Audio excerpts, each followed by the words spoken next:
Então, uma boa noite a todos. Estamos aqui na nossa reunião do grupo de mentoria e autodesenvolvimento. É um grupo do Instituto Olos, ele é gerenciado por mim, Marcos Wunderlich, eu sou CEO do Instituto Olos. E nós, todas as quartas-feiras, nós temos palestras, né, com pessoas de alto calibre, de alto escalão, pessoas que têm realmente algo a nos oferecer. E então eu convidei para hoje, né, a Adriana Lombardo. A Adriana Lombardo é uma brasileira, mas ela vive no exterior, vive em Turim, né, Adriana? Né? Isso, Tem um obrigada. trabalho internacional junto a expatriados e, enfim, ela tem um trabalho muito interessante de nível internacional. Então, a Adriana vai nos brindar hoje com suas experiências, com a sua visão, né, Adriana? Então, eu gostaria de passar já a palavra para você e você já pode começar a sua palestra. Ela está sendo gravada, né? E depois nós vamos disponibilizar no YouTube também. Então, vai lá, Adriana. Excelente. Muito obrigada a todos vocês pela presença aqui. Estou muito feliz de ter recebido esse convite do Marcos e queria começar essa apresentação contando como é que eu conheci o Marcos. O Marcos é esse profissional incrível, de alta competência, e eu estava morando no exterior, morei muito tempo na Indonésia, depois voltei para Brasília, era presidente daquela Federação Internacional de Coaches, que eu tinha fundado em Brasília também, e pesquisando informações na internet, achei o Marcos. Daí gostei muito do que ele escreveu, do texto do Marcos, mandei uma mensagem para ele parabenizando pelo excelente conteúdo, pelo que ele estava apresentando. Ele entrou em contato comigo, desse contato inicial que eu fiz, depois ele me ligou, me convidou também para participar de um curso que ele estava ministrando, para dar também um feedback construtivo para ele desse primeiro curso. E aí eu não parei mais. Eu gostei tanto do conteúdo do Marcos, gostei tanto da abordagem, do jeito dele, e que não consegui me separar dele nunca mais, né? Estamos aí com uma história de amizade de muitos anos.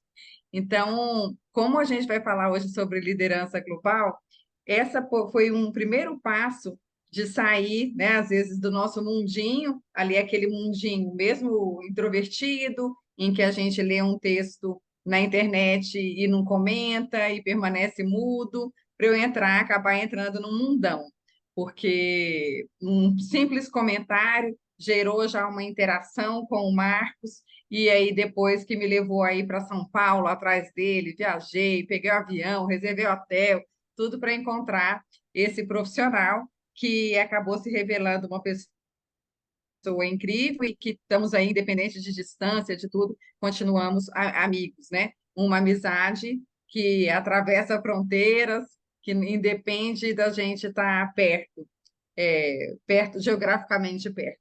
Então, acho que é importante a gente trazer isso para um contexto global.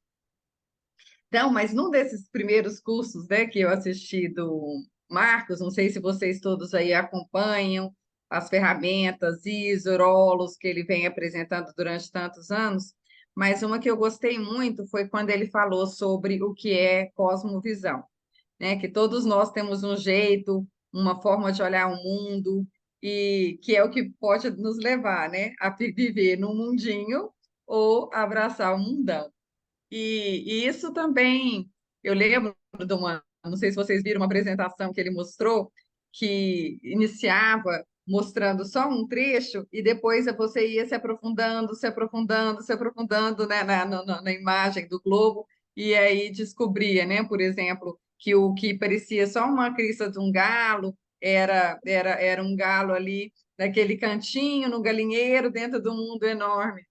E essa questão da cosmovisão ela é fundamental para a gente começar a desenvolver uma outra mentalidade, dependendo do lugar onde a gente vai viver, né? Então, quando eu me mudei, a primeira grande mudança que eu fiz, que eu já viajava bastante no Brasil, eu sou filha de um jornalista, então o meu pai também me ajudou muito a melhorar a minha cosmovisão, porque ele era jornalista, viajava pelo mundo, chegava às vezes com uma boneca, com uma roupa diferente, e aquilo me ajudava a perceber que aquele mundinho que eu vivia era muito maior, tinha muito mais coisa. Não são só as roupas no Brasil, são as roupas que se vestem em cada lugar do mundo, não são só as bonecas brasileiras, são bonequinhas diferentes que têm um jeito de se vestir específico em cada lugar do mundo. Então, quando eu, por exemplo, fui para a Indonésia, eu trabalhava no Ministério do Desenvolvimento, Indústria e Comércio Exterior em Brasília, e aí fui me mudar para Jacarta. Na época foi muito interessante, porque eu entrei no Google, fui dar uma olhada para ter uma ideia como que era Jacarta na Indonésia, e parecia que não tinha nem água. Parecia um local que tinha, quando tinha água, era só água fria, não tinha chuveiro, parecia um local realmente muito pobre, só com alguns campungs, né, umas vilas onde as pessoas moravam, sem muita infraestrutura. Mesmo assim, eu me arrisquei aí, e assim eu acabei descobrindo que aqueles dados que eu pesquisei na internet não eram completamente verdadeiros. Eu cheguei lá e tinha um arranha-céus, tinha infraestrutura, tinha asfalto, tinha água quente, tinha tudo. Na verdade, o que existia era uma diferença de renda muito discrepante. Então, de fato, alguns lugares eram muito, muito simples. Aqui vocês vão me ver visitando um kampung, né, que são essas vilas que tem lá. Por coincidência, no dia que eu cheguei, tinha um garoto vestido com esse uniforme do Brasil. E eu peguei ele no colo, tirei essa foto, fiquei super emocionada. Foi muito divertido perceber esses links que tem entre uma cultura e outra. Na hora que eu cheguei lá vestida como eu estava, ninguém diria que eu era brasileira, diria que ele era o brasileiro, né, o garoto brasileiro ali. E, na verdade, não. Ele era indonésio e eu, a brasileira, fazendo uma visita no local. Então, uma das coisas muito interessantes que eu vi é essa questão. A gente amplia a nossa visão de mundo a partir do momento em que a gente também começa a se deslocar, começa a pensar o mundo de uma maneira mais completa, começa a imaginar essas diferenças culturais, mas também as similaridades culturais. Então, eu segurando um menino, ele é um indonésio, eu sou brasileira, mas ele é um menino, como qualquer menino, e eu era ali uma mulher, como qualquer outra mulher que poderia estar ali. Então, eu também, durante esse período em que eu estava visitando a Indonésia, eu tinha uma curiosidade muito grande em entender é, não só o que havia de diferença cultural, de diferença em nível de valores para cada um de nós, né, de diferenças nos negócios internacionais, porque eu já era formada em administração de empresas quando eu fui, mas também entender o que que a gente tem em comum com o outro, o que que nos aproxima dessas pessoas. E lá eu tive uma surpresa, né?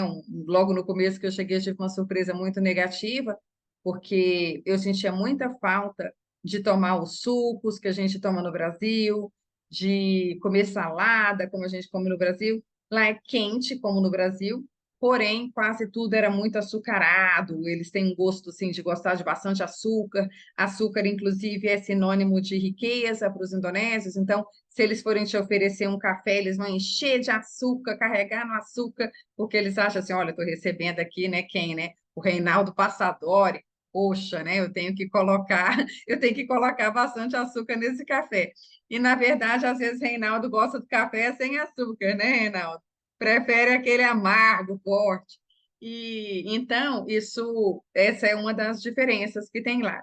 Mas eu, com muita vontade de tomar um suco fresco, perguntei para um amigo, onde é que eu consigo tomar um suco que não vai ter nenhum problema, um suco saudável? Ele, vamos no Café Armani. A gente foi no tal do Café Armani, pediu um suco de laranja ali, e aí, poucos dias depois, eu não levantava da cama. O suco tinha uma bactéria, e essa bactéria foi para o meu aparelho locomotor, que me impediu de caminhar. Então, entrei em todo um processo difícil logo no meu primeiro ano da Indonésia, tendo que andar de muleta, tendo que fazer uma série de sacrifícios ali. Mas isso também me fez abrir os olhos para o quanto é difícil quando a gente muda sozinho, quando a gente não tem a mamãe para gritar na hora do desespero, e me fez, por outro lado, perceber, ter essa sensibilidade sobre as dificuldades que qualquer pessoa passa quando vai para o exterior, que um executivo passa quando vai para o exterior.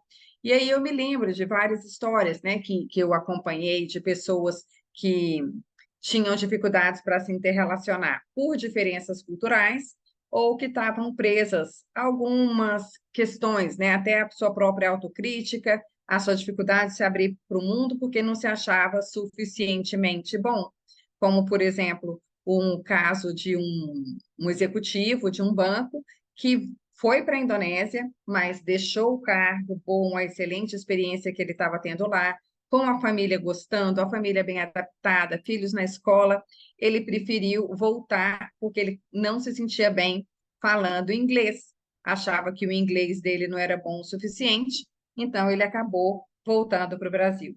Então, quando a gente fala de visão de mundo, eu já coloquei aqui, né? A visão do mundo, do mundinho para o mundão, quando a gente, mesmo que a gente esteja diante só da telinha do computador, quando a gente vai para muda, né, a nossa geografia, mas também essa visão arraigada sobre a nossa própria identidade, sobre o que a gente é capaz de fazer e o que não é capaz de fazer, porque eu vejo, né, eu trabalho para uma empresa americana também, e quando os americanos vão falar a nossa língua, português, ou ainda que seja espanhol, uma outra língua, eles falam com aquele sotaque americano carregado, né? Chega o gringo no Brasil, todo mundo reconhece, mas eles falam, se jogam nas experiências, e nós, brasileiros, temos essa tendência a ser muito exigentes com a gente, ter um perfeccionismo muito alto, e que, às vezes, nos impede de se soltar, de se liberar em reuniões, ou a gente fica muito preso o tempo inteiro a alguma anotação, então, para poder sair perfeito, né? Escreve, depois faz que nem o pessoal estava falando aqui, joga no chat GPT, né? E aí tenta corrigir o texto para ver se sai melhor, mas aí sai, fica ali lendo e não se solta, não se libera para um debate um pouco mais profundo, e isso acaba sendo uma questão também que é importante a gente pensar quando a gente faz reflexões sobre cosmovisão, sobre liderança e principalmente sobre liderança global, porque a cosmovisão, como o Dei trouxe aqui o conceito do Marcos, né? Muito interessante, e que a gente precisa ampliar, porque quanto mais ampla for a nossa visão de mundo, mais fácil a gente fazer as conexões. Mas, por outro lado, para a gente conseguir atuar como líderes, nós também precisamos ter as nossas próprias experiências, porque como é que a gente vai liderar uma equipe de pessoas que tem uma visão, às vezes, muito abrangente, quando nós temos uma visão muito limitada? A gente sabe que isso acontece, que está cheio, né, de equipes mal lideradas, de equipes que têm um líder, ou vamos chamar um chefe, que não sabe transmitir aquilo que a equipe espera, ou não sabe entender também as diferenças culturais, a diversidade, não sabe trabalhar num contexto de inclusão que cada vez mais são temas importantes, fundamentais no mundo. Então, o Brasil, por exemplo, que é um país de dimensão continental, só o Brasil, se a gente montar é, uma equipe dentro do Brasil, a gente precisa entender que o nordestino é diferente do carioca, que é diferente do paulista, então vão ter suas nuances culturais. Eu mesma fiz um trabalho para o Citibank, tinha na época um grupo que ficava em São Paulo, outro grupo que ficava em Salvador. E a diferença do grupo era realmente muito grande.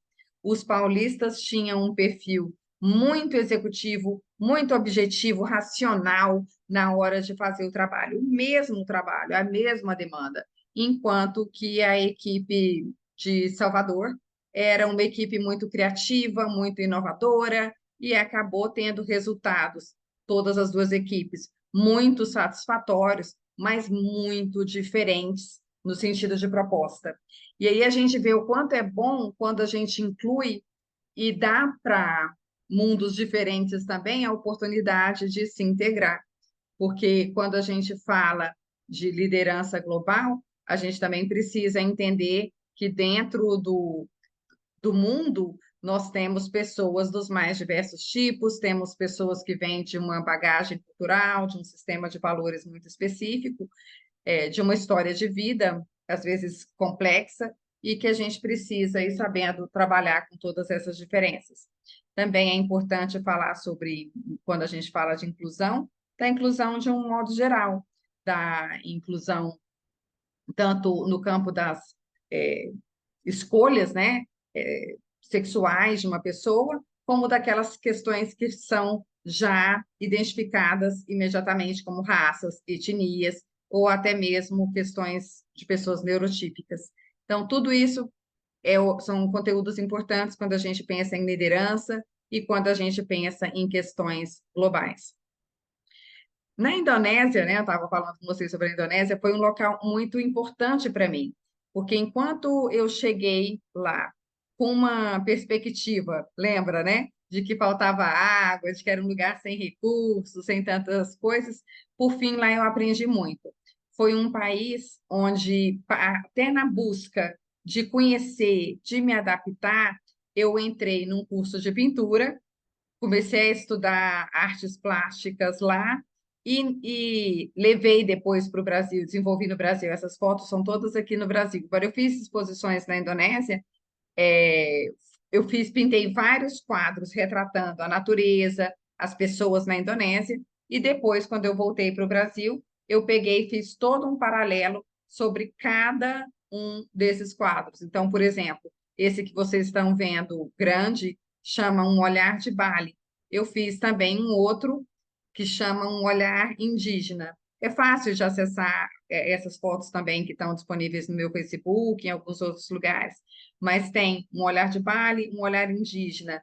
Coloquei, por exemplo, um arrozal muito típico da Indonésia e um canavial. Então, tentando, por meio das artes, trazer essas pontes culturais, mostrar similaridades entre as duas culturas, e talvez vocês consigam ver ali essa exposição. Essa foi no Liberty Mall, em Brasília, um shopping, mas tem uma outra foto ali em outro shopping, essa do meio foi um outro shopping de Brasília, que me convidou também. Ali em cima tem eu estava no Sesc, e dá para ver esse mesmo quadro, que são dois hibiscos, não dá para ver com muita perfeição, mas eles têm, você olha para o fundo e algumas pessoas vão ver um céu com os hibiscos, outras pessoas enxergam um mar como se os hibiscos estivessem boiando. E eu fiz esse fundo de propósito exatamente para deixar cada um com a sua interpretação. Porque quando a gente fala de cultura, são nuances, é como cada um percebe. Então, não tem diferença se uma pessoa enxerga um céu ou se ela enxerga, aqui no caso, um mar, e que uma coisa, o branco pode ser nuvem, o branco pode ser uma espuma, mas, na verdade, era um pouco disso que eu queria trazer, que quando a gente percebe uma cultura, tem essa questão de cada um enxergar de um modo diferente. No começo, por exemplo, quando eu cheguei, logo que chegava num restaurante, eles começavam a puxar muito assunto. E não é comum para a gente no Brasil que os funcionários fiquem puxando assunto com a gente. A gente chega num restaurante, fala com o garçom, pede o prato, come, conversa com as pessoas na mesa ou come sozinho. Muitas vezes, agora com essa história de celular, começa a olhar o celular. E lá, na verdade, eles faziam muitas perguntas. Então, assim que eles viam, me reconheciam como estrangeira, eles perguntavam: de onde você é? Aí eu falava, né, que era do Brasil. Daí depois eles perguntavam: para onde você vai? Em que lugar do Brasil? E faziam muitas perguntas. E às vezes isso me incomodava.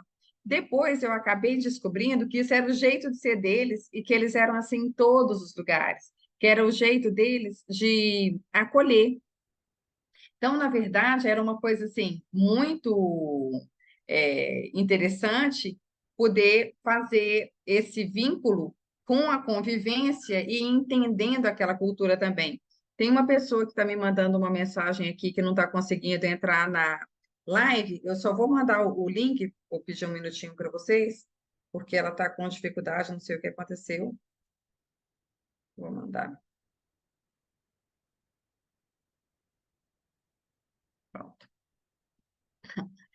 Então, e outra coisa então eram várias coisas que eu curiosidades, né, que eu percebia lá, que às vezes olhava num primeiro momento, eu tinha uma percepção, e depois, aos poucos, essa minha percepção ia mudando. E aí eu fui realmente me entregando a essa cultura, gostando de comer os pratos. Eles têm um prato muito famoso que chama nasi goreng, então é tipo um arroz frito, tipo um mexidão que vem com um ovo frito em cima, mas muito gostoso. E eu, inclusive, na semana passada, aqui na Itália, estava com tanta saudade da comida indonésia que eu fui atrás de um restaurante indonésio para comer um pouco de comida indonésia aqui, para ver como é que a gente às vezes muda e aqueles sabores que no início eram estranhos, por exemplo, as coisas achavam muito picantes. Eu não passei a tomar açúcar, não, viu, Reinaldo? Mas eu, até hoje, meu café é amargo. Mas muitas coisas eu adaptei meu gosto e hoje eu, não, eu me sinto, embora eu seja brasileira, eu me sinto menos brasileira do que eu era depois de conhecer a Indonésia, depois de morar, por exemplo, na Jamaica, depois de morar na Itália e trabalhar para uma empresa americana, porque eu vivo um contexto realmente muito internacional. E vou, né, obviamente, aprendendo muito com cada um desses contextos que eu vivo e tudo mais.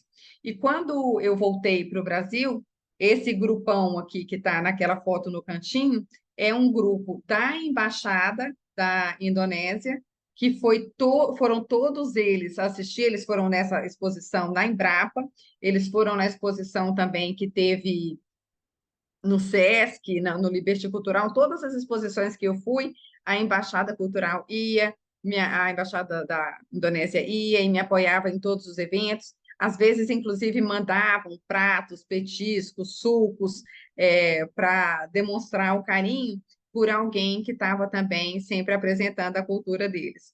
E hoje, inclusive, eu vou estar expondo também alguns quadros só, numa exposição chamada Indonésia, aqui na Itália, sempre com esse interesse de fazer um trabalho transcultural, que é um outro ponto que eu queria chegar, que dentro do trabalho de coaching, que eu tinha estudado há muitos anos, até mesmo antes de conhecer o Marcos, eu conheci o coaching quando eu estava na Indonésia, por meio de um coach belga, fui tentando também fazer amizades, entrei para um grupo de teatro que chamava de Jakarta Players, que eram somente atores que falavam inglês, e conheci um belga que era protagonista, eu tinha um papel menor, eu cantava e fazia algumas cenas menores, mas até pelo fato de não ter o inglês nativo. E esse amigo belga, por acaso, era coach. A diretora de teatro, querendo ampliar o grupo para não ter somente estrangeiros dentro do grupo, mas levar o teatro para o teatro americano, né, mais no tipo do teatro americano, do teatro inglês, para a Indonésia também, fazendo um intercâmbio cultural, identificou que eu era uma pessoa com esse perfil e o Cris era também uma pessoa com esse perfil. Juntou nós dois, que tínhamos pouquíssimas cenas juntos, para poder fazer esse trabalho de apresentação para os povos indonésios. Foi um link muito bom, sou amiga do Cris até hoje também, assim como sou do Marcos, encontrei com ele na Bélgica algumas semanas atrás, mas infelizmente a Wanda eu nunca mais vi. Ela pegou um câncer de rosto, né, com câncer facial, quando ela estava morando lá, porque na Indonésia é muito quente, muito quente. Não tinha na época um trabalho de redução da poluição, e as pessoas que ficassem caminhando na rua sem filtro solar corriam um sério risco de câncer. Aí tinha aquelas pessoas que falavam, tô nem aí, e iam, né? E tinham aquelas que só saíam realmente de carro, até porque não aguentava suar demais, tipo eu, mas que, por outro lado, não peguei esse tipo de doença. Peguei, infelizmente, aquela bactéria que eu contei para vocês antes, né? que uma das minhas maiores dores foram quando eles disseram para mim que eu nunca mais ia poder sambar. Mas aí eu fiz tanta fisioterapia que hoje eu sambo ainda. Então, aqui, eu queria contar, estou contando essa história para vocês também, que envolve uma característica muito importante quando a gente fala de liderança, quando a gente fala de morar no exterior, para qualquer executivo que seja, que é a adaptabilidade. Quando a gente decide dar esse passo de morar no exterior, a gente precisa trabalhar esse perfil da adaptabilidade, da flexibilidade, de entender que não tem uma cultura que seja melhor do que a outra, que nós vamos ter sempre a nossa história, o outro vai ter a história dele, e a gente tentar fazer essa interação cultural.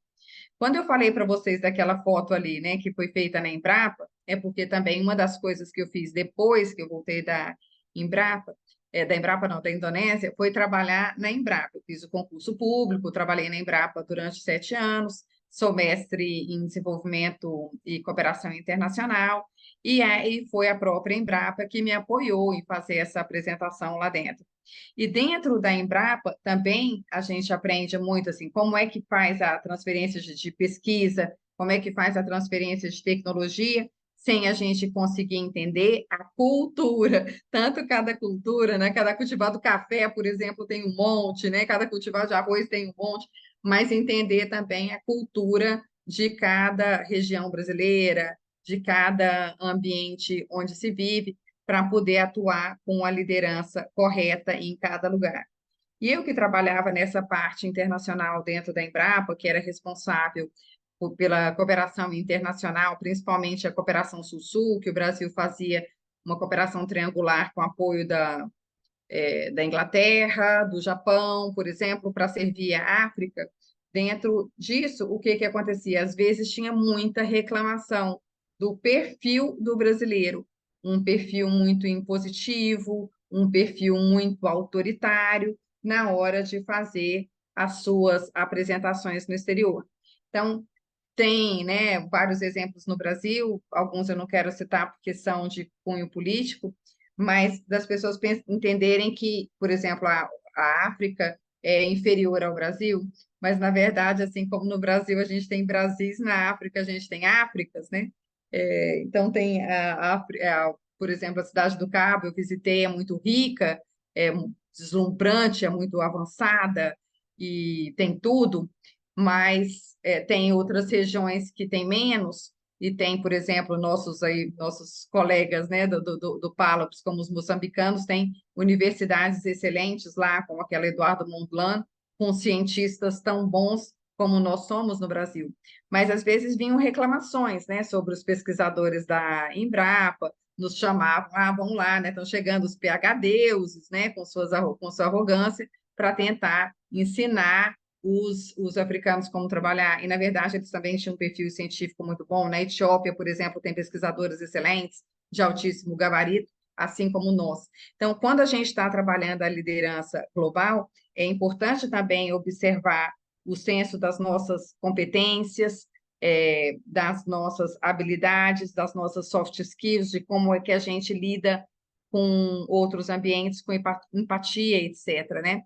E na minha dissertação de mestrado, ouvindo os japoneses, ouvindo os ingleses, ouvindo os africanos de diferentes áreas, né, da África, uma reclamação muito comum era essa, era de que o brasileiro chegava com um perfil, às vezes, muito prepotente.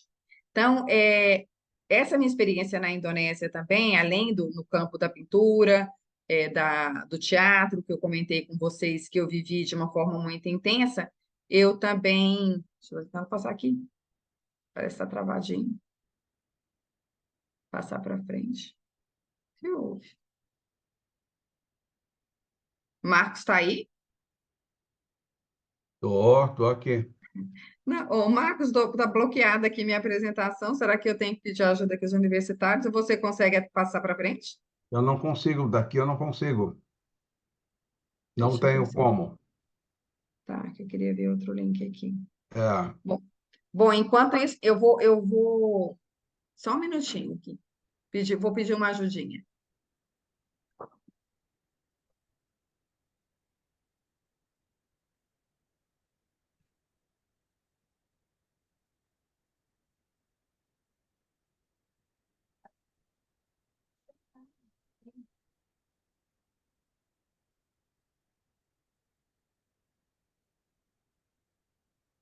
Não tinha aqui nessa sessão?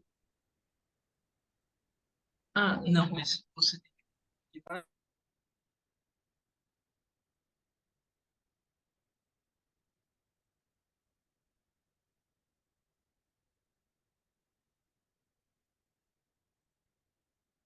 Pronto, Pronto, ótimo, deu certo. tá Nada como certo. pedir ajuda aos universitários, né? Dá tudo certo, dá tudo certo. Bom, então foi lá também, nessa experiência na Indonésia, que eu construí uma metodologia que chama coaching transcultural. E aí levei, trouxe para o Brasil, fiz, né, formatei no Brasil, né, a partir também das minhas experiências, fiz o curso de psicologia, na sociologia, na antropologia, da UNB, para conseguir desenvolver essa metodologia do coaching transcultural, que eu utilizo hoje e que me posicionou numa condição muito boa, né, até sendo a única coach brasileira nessa Você está empresa sem som, americana. Adriana. Ah, tá sem som? Não pode falar, pode continuar. Eu Ok. estou ouvindo bem. Ah, que bom. Eu pensei que tivesse algum problema Não, aqui. não, pode continuar. Ah, então. E aí, isso me ajudou muito a me posicionar, trazendo esse entendimento do que é, do que são problemas dentro da liderança, que são problemas comuns que qualquer líder tem, ou que sejam problemas próprios, específicos de uma relação intercultural. Então, por exemplo, já aconteceu de um coach meu chegar chateado com um chefe. Adriana, toda vez que eu vou falar as coisas para ele, ele não me ouve, parece um pouco desinteressado, e fala muito pouco, responde de uma maneira muito curta, muito direta. E aí eu peguei e perguntei de qual nacionalidade você está me falando, né? E o chefe dele era americano. E os americanos, em geral, são assim, eles gostam de ter conversas onde a gente fala, por exemplo, uma frase, ele vai falar uma frase. Aí ele vai falar de uma forma muito objetiva, enquanto nós brasileiros chegamos contando todo um caso, cheio de detalhes, os pormenores, conta até, numa reunião, conta até a roupa que os colegas estavam vestindo, o que que comeram. Os americanos são muito mais objetivos. Então, eu entendi que ele, que era um brasileiro, descendente de italiano, estava tendo um pouco de problema intercultural com esse chefe americano, que era muito objetivo. Então, dentro da abordagem, facilita muito as interações no relacionamento, quando a gente começa a perceber que, por mais que, mesmo dentro da mesma cultura, quando a gente pensa no Brasil, nós não somos todos iguais. Vai ter, eu sou diferente do Marcos, sou diferente do Carlos, tem algumas diferenças, mas tem traços comuns culturais também. Então, quando a gente começa a entender o que é comum dentro desses traços, que acontece pelo menos com muita frequência, como toda regra tem sua exceção, mas que acontece com muita frequência, isso daí vai ser rápido. Por exemplo, uma característica do brasileiro. Todo lugar, praticamente, que eu vou aqui na Itália, eu começo a falar, eu falo italiano, mas eles percebem rapidamente que eu sou brasileira, pelo sotaque, mas eles também falam que percebem pela energia, porque eles dizem que os brasileiros são pessoas muito solares, né? São pessoas que chegam, que têm um brilho, um jeito de falar muito específico, então acabam fazendo essa associação. Tem lugares que o brasileiro pode estar queimado, mas pelo menos aqui na Itália, não. Todo lugar que eu vou, me sinto muito bem-vinda. Então, trouxe para vocês essa questão aqui, né, do coaching, da abordagem que foi desenhada para conseguir o entendimento mais fácil.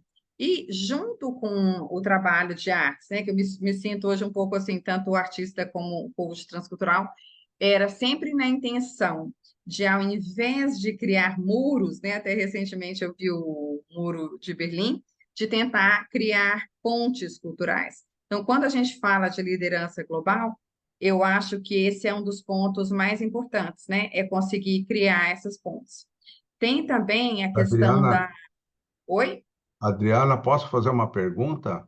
Claro. Tá? Essa história do coaching transcultural, você faz atendimento individual a pessoas, ou é para grupos? Ou Uhum. como é que funciona a operacionalidade disso que eu não entendi? Tá. O Tá? coaching transcultural eu faço para um executivo, por exemplo, que vai mudar de país. Eu sou coach recomendada das Nações Unidas. Então, pode um executivo das Nações Unidas vai mudar de país e ele vem e me procura, me contrata para ajudá-lo no processo de mudança. É muito comum também que o profissional procure a minha ajuda, tanto no sentido de subir de nível dentro da organização, vamos supor que ele é um coordenador e vai virar um diretor, ele vai crescer dentro da organização. Então, ele precisa desenvolver algumas competências de liderança e precisa desenvolver essas competências de liderança para morar num país específico. Então, vamos supor que ele vai sair do Brasil e vai morar no Uruguai. Então, ele quer entender como é que é o povo do Uruguai, como é que essa organização vai recebê-lo lá e se preparar para esse trabalho. Então, esse é um tipo que tem. Tem também aqueles contratos que a organização faz para eu poder atender todo mundo. Então, por exemplo, o Banco Mundial, eu tenho um contrato com o próprio banco, e aí eu faço atendimentos individuais com alguns que eles identificaram que queriam fazer um trabalho mais específico com eles, mas com a equipe inteira dentro de treinamentos conjuntos para desenvolvimento dessas competências de liderança global, ou até mesmo para eles conseguirem trabalhar, porque hoje essa questão da globalidade ela está muito forte. Você não precisa sair do país para estar global, porque principalmente no pós-pandemia, né, Marcos? Todo mundo trabalha com pessoas em qualquer lugar do mundo, online. Estamos aqui, a gente aqui junto, né, nessa palestra, eu na Itália, vocês aí. E olha só que, por coincidência, quem está bocejando não sou eu, não, viu, Marcos? Não sei se a palestra está cansativa, mas não sou eu que estou bocejando, não. Então, essa questão da pandemia e tudo colocou ainda o mundo cada vez mais próximo, cada vez mais globalizado. E por isso, a gente já está trabalhando globalmente, já está fazendo uma liderança global. No momento em que você me convida para poder fazer esse trabalho com você, você já está criando uma ponte com uma brasileira que está morando em outro lugar do mundo, você já está atuando de uma forma de liderança global, porque o líder desse convite foi você, quem é que está assumindo esse papel é você. Então, nesse momento aqui, você tem um papel de liderança global, de mediador cultural, de mediador global, tentando. E estamos num grupo aqui entre nós e brasileiros, mas eu fiz palestras, quando eu estava morando na Jamaica, eu fiz, por exemplo, uma palestra para um grupo de intérpretes. A palestra foi realizada em inglês, porque cada um tinha uma nacionalidade específica, então tinha gente, falava árabe, que falava italiano, que falava português, que falava grego, eram intérpretes do mundo inteiro, a língua comum era o inglês, e eu tinha que falar com gente do mundo inteiro. Então, tinha esse tipo de trabalho também, que envolve, da minha parte, esse conhecimento como base do trabalho, mas, na verdade, a palestra deles era uma outra. Eles queriam trabalhar mindset de sucesso dentro do ambiente de intérpretes. E eu dei essa palestra para eles. Porém, eu precisei de usar como pano de fundo o entendimento de cultura e tentar surpreendê-los, porque como intérpretes, eles podiam pensar que eles já sabiam, tipo, interpretar tudo, e aí eu tentei surpreendê-los fazendo uma brincadeira com eles, que eles tinham que reproduzir uma música, mas só com linguagem dos sinais. Então, assim, são essas coisas que a gente precisa entender, porque mesmo naquele ambiente tão global de intérpretes do mundo inteiro, como é que a gente quebra os paradigmas e vê se eu preciso ver ainda mais global ainda, o que ainda eu não estou vendo, né? E aí eu levei para eles essa música que eles tinham que conseguir interpretar com os sinais. Então, não sei se eu respondi a sua pergunta, Sim, mas o sim. trabalho ele é feito de uma forma individual, é feito em grupo, é feito também com as famílias. Vamos supor, se você vai viajar e vai levar o seu filho junto, pode ser necessário que eu trabalhe também a adaptação do seu filho, da sua esposa, para que isso não prejudique o seu ambiente cultural. Porque o que acontece muito é que o executivo que muda é, ele continua no ambiente cultural daquela empresa, dependendo. Então, vamos supor que a pessoa sai de um banco trabalha num banco internacional e vai trabalhar num banco internacional, mas em outro país. O ambiente dentro do banco, a cultura organizacional, pode ser parecida, mas e ele não ter tanta dificuldade em se adaptar, mas a família pode ter. E aí, às vezes, eu faço esse trabalho também. Então, trabalho com adidos agrícolas, com diplomatas, tenho pesquisadores, gente que vai morar fora, e recentemente tive até trabalhos com estudantes que queriam se preparar para a vivência aqui na Itália. Então, nesse contexto, né, eu trabalho então a questão da identidade cultural, que pode ser, dentro do coaching transcultural, esse trabalho para expatriado, mas pode ser também uma identidade cultural da gente como pessoa, porque quando nós enfrentamos mudanças, a nossa identidade muda também. Então, por exemplo, se você sair de um trabalho num banco e for trabalhar como professor numa universidade, o seu perfil vai mudar, porque dentro o ambiente de universidade é diferente do ambiente, por exemplo, do banco. E aí a sua identidade vai mudar. Quando eu trabalhei na Embrapa, eu fiquei 7 anos na Embrapa, todo mundo me considerava, dentro da Embrapa, embrapiana. Você que tinha me conhecido fora da Embrapa, você me via como coach. Mas dentro da Embrapa, eles me viam como embrapiana. E quando eu saí da Embrapa, você continuou me vendo como coach, porque eu continuei sendo coach, sendo mentora. Porém, para mim, quando eu deixei de ser da Embrapa, eu senti faltar um lado da minha identidade, que também foi difícil reconstruir. Então, quando a gente fala de liderança, existe um personagem dentro de nós que precisa ser também construído. E esse líder global vai ter que ser trabalhado. E ele, quando eu contei aquela história lá no comecinho, de uma pessoa que não se adaptou e voltou por causa do idioma, é porque quando a gente começa a falar outros idiomas, por incrível que pareça, não é só o idioma, a nossa identidade muda quando a gente está falando um outro idioma. Às vezes eu posso sair daqui e para falar italiano, aqui na Itália é uma maravilha. A gente se sente com a autoestima no céu, viu, Marcos? Porque na hora que você sai, as pessoas falam assim: tchau, Bela! Tchau, tesouro! Tchau, amor! É belíssima! É isso o tempo inteiro. Aí, se você está se sentindo mal, logo você vai com a autoestima lá em cima, viu? E é do mesmo jeito, seja homem ou seja mulher. Então, se o Carlos Medeiros passar por aqui, as pessoas também vão chamar o Carlos, né? Tchau, Belo, tesouro. E aí todo mundo gosta desse ambiente. Então, é um ambiente muito divertido, né? Nesse sentido. E por isso é importante o líder global ele entender que qualquer lugar onde ele for, vão ter essas diferenças, que precisa ser trabalhada o contexto da comunicação mais transcultural, não ser só aquela comunicação que a gente faz dentro do nosso próprio grupo.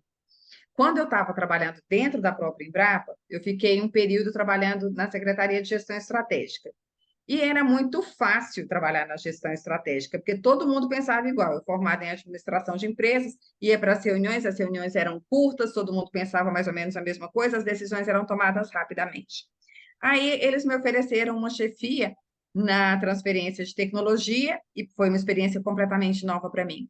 E as reuniões no começo, elas para mim, elas eram muito irritantes, porque demoravam demais.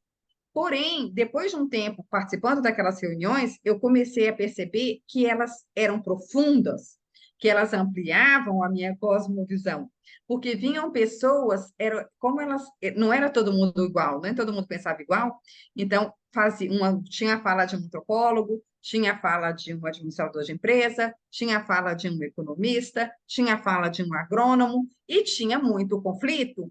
Porém, a partir daquilo ali, você chegava com um pensamento e você saía com outro pensamento, porque as pessoas iam trazendo os seus pontos de vista e acabava que todo mundo crescia a partir daquilo.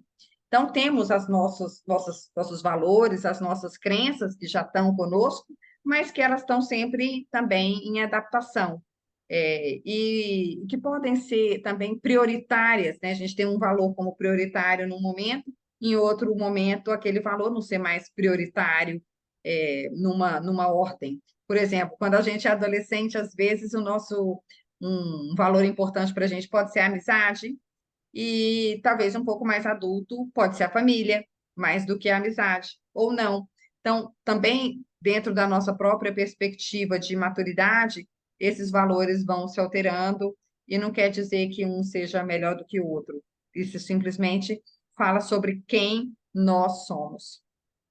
Aqui eu mostrei algumas imagens, né? Aqui no Liberty Cultural, no Liberty Mall, além da apresentação de artes, eu também fiz a apresentação dos livros, fiz publicações em vários lugares. Ali é uma foto minha com o grupo do Banco Mundial, tem uma outra aqui com o pessoal dos Correios, porque uma das surpresas que eu tive é que, a partir da metodologia do coaching transcultural, me chamaram para fazer o PDV dos Correios.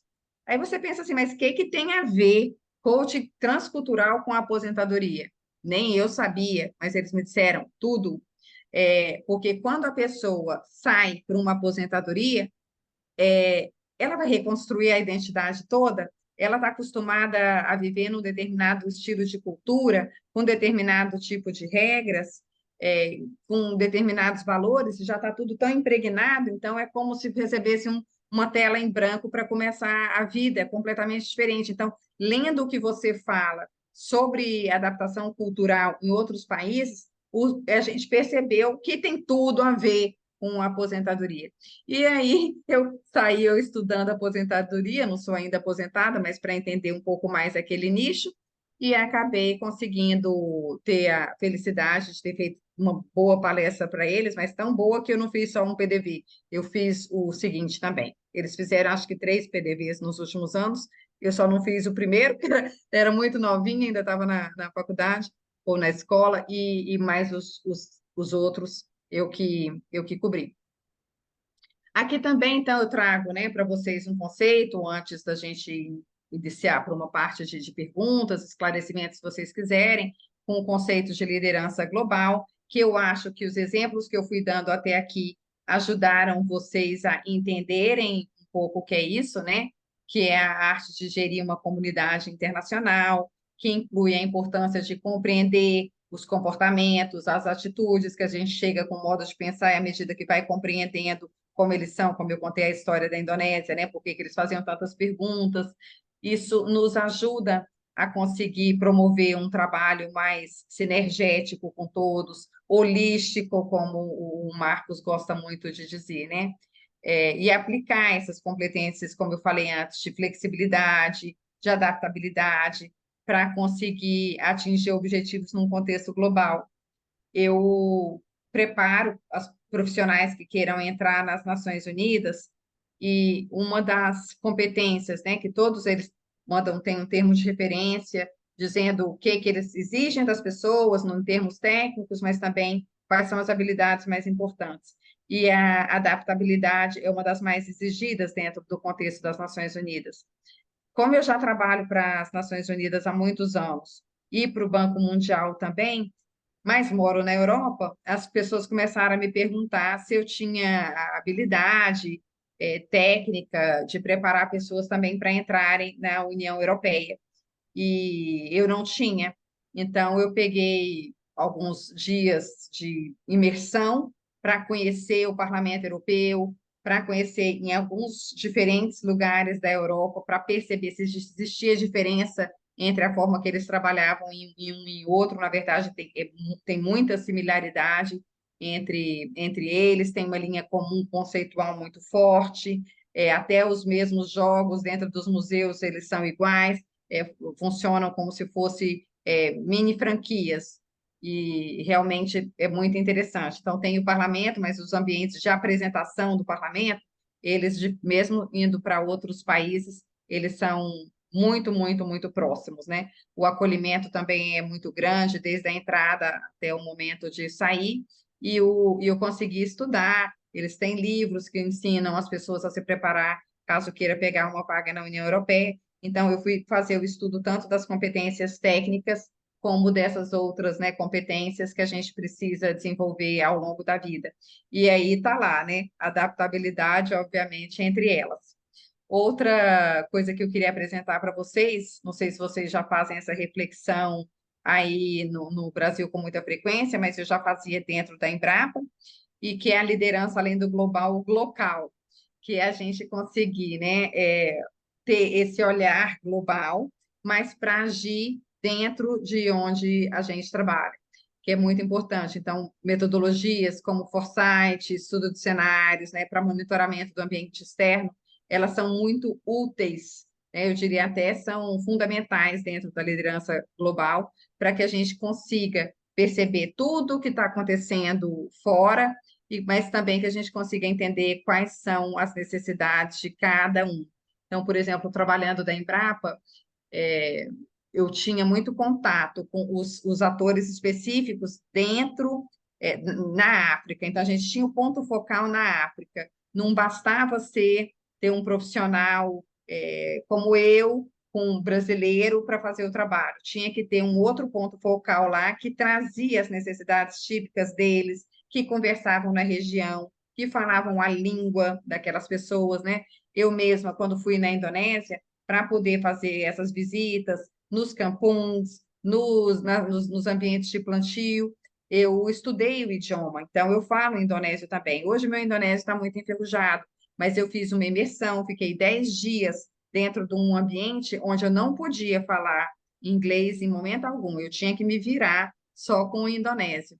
E aprendi ali não só o indonésio, mas como eles viviam dentro dos ambientes. Então, por exemplo, negociação indonésio, eles já começam pedindo a metade. Então, se você quiser comprar 1 quilo de arroz, na hora de pagar, você fala assim: posso pagar a metade do preço? Isso é totalmente descabido em vários lugares. Como é que vai pedir para pagar metade do preço? Como é que começa pela metade? Às vezes a gente vai ao contrário, né? Que nem os mineirinhos comendo pela beirada. Mas lá não. Lá eles falam bolê curango, que é posso pagar a metade? Aí eles falam não, e aí começam aquele joguinho de negociação até chegar a um valor, né, que fique bom para os dois. E então tem essa questão, né, que é importante a gente conseguir aprender quais são os valores, quais são as normas locais, porque com isso acaba reduzindo muito os conflitos. Eu, por exemplo, depois de ter morado 3 anos na Indonésia, fui fazer uma brincadeira dessa nos Estados Unidos de pedir para pagar a metade, fui quase escorraçada da loja, porque isso daí é totalmente intolerável, a gente iniciar qualquer uma negociação pela metade nos Estados Unidos. Mas eu fiz meio assim, de brincadeira, mas acabou pegando mal. Então, aprendi já com as minhas gafes também. Outra gafe que eu dei, que eu vou ensinar para vocês não darem, né? É que às vezes, quando a gente recebe um presente no Brasil, ou alguém chega na nossa casa, leva uma garrafa de vinho, leva alguma coisa, a gente fala assim: ah, não precisa, né? E eu lembro quando eu falei isso para um japonês, e ele falou assim: não, não precisa, como? Ficou todo assustado. E, na verdade, o melhor é a gente responder o clássico, obrigada, né? Que bom, agradeço demais seu presente, que bom que você lembrou de mim. Isso é o quê? Um saquê, é do Japão, é um vinho de ameixa, você tentar explorar o que é aquilo. E quando eu fui descobrindo essas questões culturais, algo que eu também descobri é que tem falas que não ofendem nenhum lugar, tem atitudes que não ofendem praticamente nenhum lugar.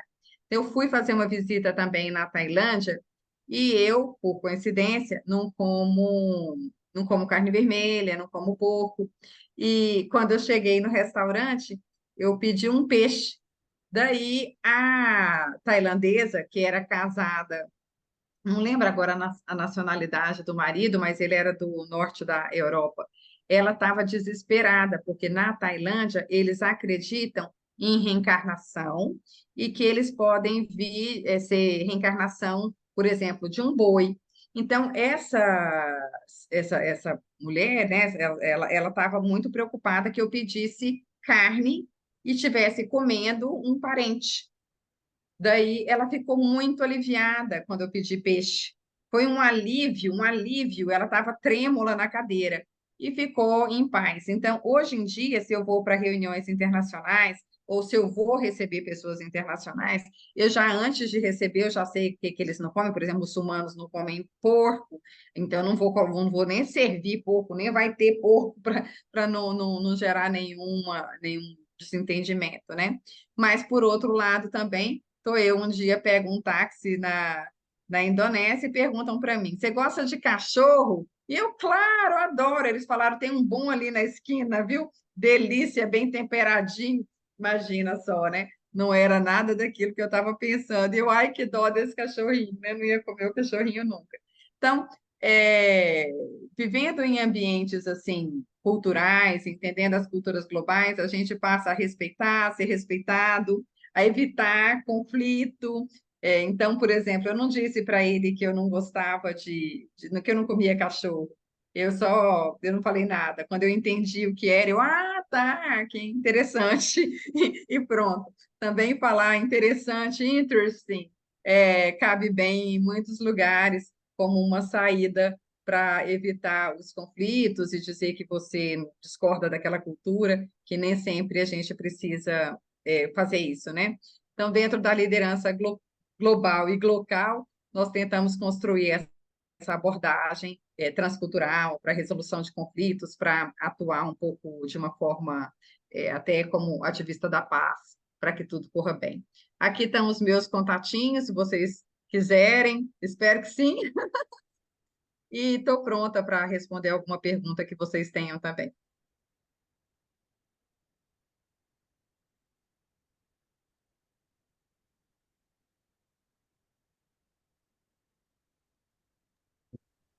Adriana, Reinaldo Passadori, boa noite.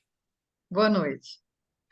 Parabéns pela palestra, muito rica, Muito obrigada. conteúdo e assim, eu trabalho com comunicação e certamente aparecem pessoas muitas vezes com outros padrões, cultura, conhecimento e assim, é um assunto realmente muito interessante e palpitante. Notadamente essa que você aborda de pessoas, né, que têm conhecimento, experiências, tradições diferentes.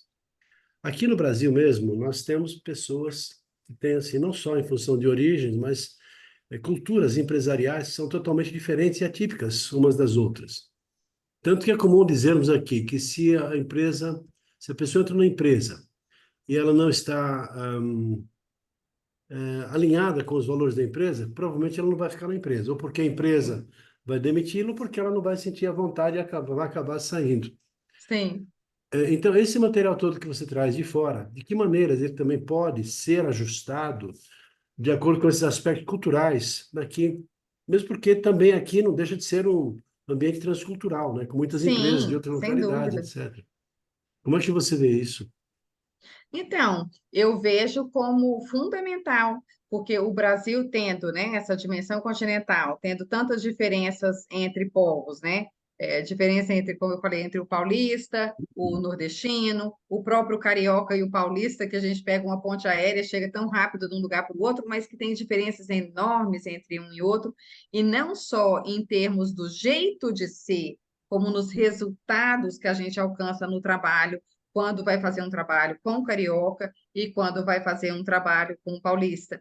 Eu trabalho muito online, trabalho no Brasil, atendo o fuso horário daí, apesar de ser às vezes difícil, sacrificante para mim, e sacrificante para vocês, porque tem gente que começa a trabalhar comigo, acorda às 6:30 da manhã para conseguir trabalhar, fazer coaching comigo, mas eu percebo entre eles também o jeito de ser, como é que cada um muda conforme a região do país, e, e é importante o líder saber isso, porque se você está se formando como um líder global, você precisa entender que cada região vai trazer um perfil, que, como eu disse, né, por exemplo, no grupo do Citibank, o pessoal, os baianos eram mais criativos e inovadores, enquanto os paulistas eram todos muito objetivos, racionais, práticos, não tinha ruim, não tinha ruim. Mas aí você precisa trabalhar a complementaridade do grupo.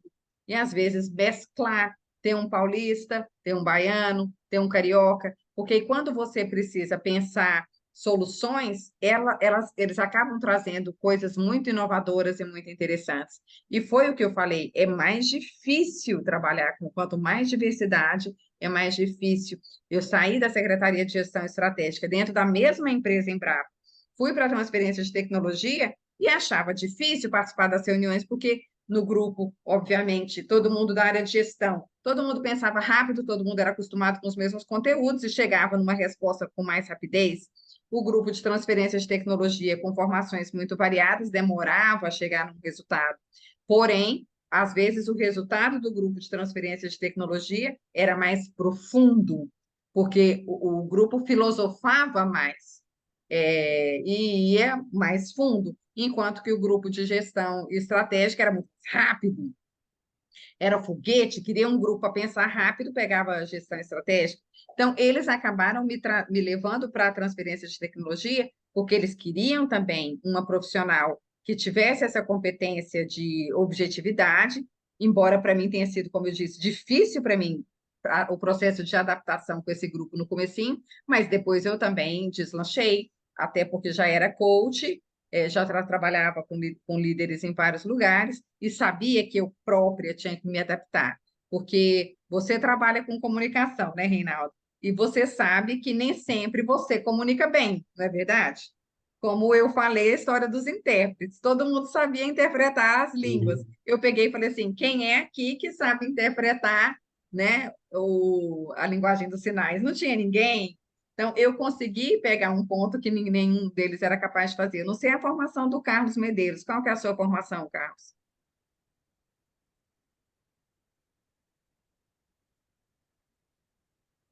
Desculpe, a minha formação é na área de gestão de projetos. Gestão de projetos. Então, A eu tenho um formação MBA. profissional exatamente é gestão de projetos. Ah, então, eu tenho um MBA em gestão de projetos pela Fundação Getúlio Vargas. Então, o Carlos é muito como eu, provavelmente mais objetivo, mais racional, mais prático, né? Sabe ali o que, que tem que fazer, o ciclo, o PDCA, como é que nós vamos trabalhar. Então, era isso, né? Imagina, eu entrei na transferência de tecnologia, eu era formada em administração de empresas, tinha um MBA em gestão da GV, e entrei no grupo de transferência em tecnologia, onde as pessoas ficavam filosofando, filosofando, filosofando. Aquilo me irritava, né, Carlos? Imagina aí, né? Dá uma canseira. Mas aí depois também me ajudou a abrir minha visão de mundo, a perceber que aquele perfil era diferente do meu, mas que eles podiam trazer resultados diferentes, respostas diferentes. Eu tinha também uma coach na Presidência da República. Ela era chefe de área e falava que detestava, por exemplo, esse trabalho de acolhimento, que chega o profissional e fica, às vezes, falando dos problemas da vida. Conta uma história de um filho, uma coisa assim, na hora de despachar na reunião. Aí eu pegava e falava com ela assim, mas qual que é a nacionalidade dessa, da nacionalidade não, de que região é a pessoa? Então, tem regiões que são dentro do Brasil mais coletivista, né, mais aberta, de ajudar o outro, e como tem, também é mais individualista. O Brasil é híbrido e nessa discussão cultural. Então, eu falo assim, de onde que ela é? Ela é, né, da região do Nordeste. Então, o pessoal do Nordeste é mais coletivista, eles comentam questões pessoais, então você precisa acolher. Ela, Adriana, mas eu fico balançando as pernas debaixo da mesa de irritação, de ficar tendo... Eu falei assim, você vai aos poucos, você vai acalmar. Trabalha a sua respiração, sabe? E vai dando oportunidade de escutar, porque é por esse trabalho de escuta também, ainda que seja de uma questão da família, que você vai conseguir escutar os valores da sua funcionária, escutar que identidade ela tem, para depois, mesmo numa reunião mais prática, saber com o que você pode ou não pode contar dela. Porque às vezes ela traz um assunto que seja pessoal, mas durante aquela fala pessoal, ela está te trazendo também informações importantes sobre no que ela acredita, em como é que ela atua. Então, tenta se abrir, trabalhar a sua paciência, a sua tolerância, para conseguir lidar bem com essas diferenças e promover um ambiente mais acolhedor, né? Que não seja com tanta objetividade. Adriana, mais uma pergunta só. Quantos anos Sim. você tem? Deve ter uns 100 anos, né? Porque Ai, já Indonésia, me Estados falaram Unidos, isso! Já me falaram livros, isso! coaching, ONU, pintura, bancos, empresas, Brasil, Itália, Turim. Além disso, é amiga do Marcos Wunderlich. Meu Deus, quanta coisa. Parabéns, né? Parece Obrigada. Eu não. muitas vidas em uma vida só. Uma pessoa que É, totalmente realizou e realiza muita coisa. Fico sim, impressionado com aquilo verdade. ali. Eu comecei a trabalhar muito novinho. Olha, eu não contei nem tudo, eu não contei nem tudo, porque eu comecei. O meu primeiro assim trabalho foi um empreendedorismo informal que eu fazia chocolates. fazia ovos de Páscoa de chocolate, fazia chocolate, vendia os chocolates. Daí, como sempre tive esse perfil muito criativa também, eu ia nas lojas, na Copenhague, etc., fazia um pouco de pesquisa, mas aí depois eu extrapolava, tentando levar para cada cliente aquilo que fosse necessário para ele, que fosse que ele realmente gostasse, né? Então, vamos supor que você é um comunicador, eu não sei de que área você trabalha, mas vamos supor que você é um comunicador que trabalha com rádio.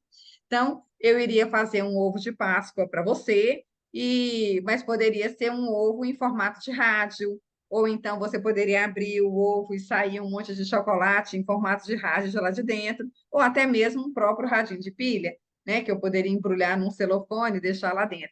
Então, eu usava a minha criatividade para trazer negócios inovadores. E sobre a sua pergunta, o que que aconteceu? Eu fiz sempre muita coisa em paralelo, o Marco sabe disso. Então, eu era coach, eu trabalhava na Embrapa, eu fazia o mestrado em cooperação internacional ao mesmo tempo, eu fazia exposições de arte ao mesmo tempo, escrevia ao mesmo tempo, eu fazia muita coisa ao mesmo tempo. Nem sempre é bom. Eu já tive, por exemplo, taxas altas de cortisol, de momentos de ficar realmente muito cansada, de fazer, assumir muitas coisas, mas, por outro lado, eu sentia tão feliz com o que eu fazia, que era meio que o meu jeito de viver. Mas quando eu fui na África, na cidade do Cabo mesmo, eu estava fazendo meu mestrado, eu tinha recém-publicado um livro, estava fazendo a exposição naquele shopping, era aniversário do meu filho, eu tenho um filho de 18, era aniversário, na época ele era pequenininho, me pediu que eu fizesse também um bolo de chocolate para ele, ou seja, era um monte de coisa.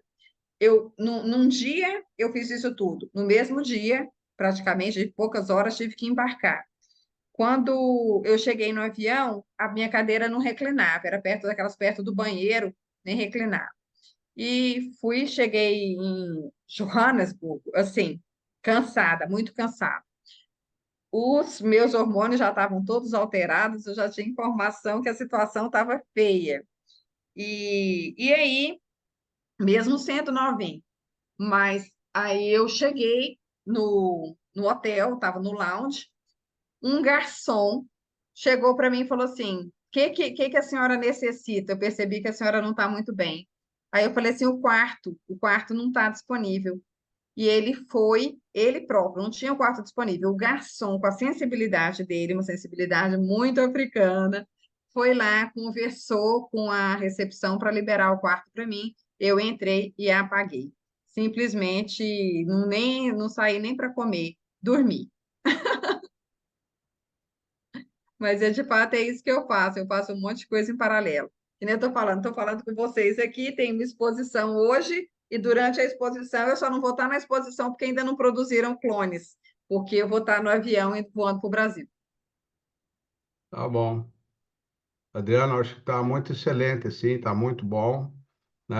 Se não tiver mais perguntas, nós podemos ir encerrando, né? Tá bom. Não sei se tem perguntas, Vilma, Leda, Cordélia, Carlos, Eliane, Walter. E olha esse tentão de gente aqui. Aqui na minha telinha só aparece você, o Reinaldo, o Carlos, não está nem aparecendo essas mulheres maravilhosas todas que você citou. Ah, pois é. Então, Depois você Eu só tira, gostaria depois você de tira dar uma os foto parabéns. delas para mim. Oi, fala de Vilma. novo, Vilma. Adriana, nossa, que fantástica a sua história, meu Deus. Eu fiquei viajando na sua história, maravilhosa a sua história, sua experiência, suas descobertas, Obrigada. suas aprendizagens. E eu viajei muito na sua história, porque eu sempre trabalhei com multinacionais e também com ONG de jovens talentos em vários países, e então eu recebi os jovens aqui, eles iam também para fora. Fantástico, aprendi muito com você, meus parabéns, Muito brilhante obrigada. palestra. Muito Parabéns. obrigada. Estou feliz. Tá bom. Então, tá joia. Então, desejo, assim, um bom retorno para o Brasil, né, Adriana? Boa Muito viagem, obrigada, Marcos. tá? Chega Espero que a aí. gente consiga comer outra lagosta por aí no Coco Bambu, né? Pois é, seria bom, né? Então, tá Sim, legal. demais. Tá Tá bom. bom. Muito Muito obrigada, gente. obrigado, Adorei então, estar para com todos vocês. vocês, tá? Muito Muito obrigado para obrigada. todo mundo. Obrigado a todos. Obrigado, Obrigada. Adriana. Tchau, tchau. Obrigada, Momento Tchau, adorei. tchau. Ótima viagem.